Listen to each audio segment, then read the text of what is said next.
Kung makikita nyo yan, parallel channel natin. Ano ibig sabihin yan? So, most likely, itutuloy lang din ni Bitcoin yan. Kaya nga, sabi natin kanina, one more try. Pag a-attempt ulit tayo na umakyat dyan sa 108,000 ni Bitcoin. But you have to understand na meron tayong resistance. 107 to 110K plus minus plus including the overshoot nandyan po. Remember yesterday, I told you that makakakita tayo dyan sa area na yan, 107 to 110 ng profit taking. So kagabi, tinouch natin, after ilang minutes, binuhusan na kagad tayo. So kasi po, yung mga short-term traders, mga technical traders, resistance is a resistance. Alright? So nag-take profit sila. Ngayon, nasan ba ang price ni Bitcoin? If you're going to notice, this parallel channel, nandun tayo sa gitna yung dotted line. Last time, nagiging resistance natin yung dotted line na yan. That's the pivot point. Ngayon po, we are expecting this to be a support.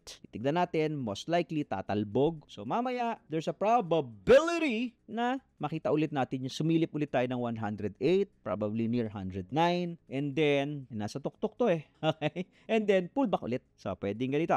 Baba natin sa H4 ha, or our time frame tayo. Pwedeng ganito po mangyayari maya-mayang konti. So, bumababa ka dyan, we will try to attempt this, 109, pwede lumagpas ng konti pag malakas ang gigil, tapos biglang drop ka na naman. Okay? That's a possibility na gawin mamaya ni Bitoy. So, plan your trade. Ika nga, plan your trade and trade your plan. So, nasa sa inyo po yan if you want to position or you want to stay on the sideline.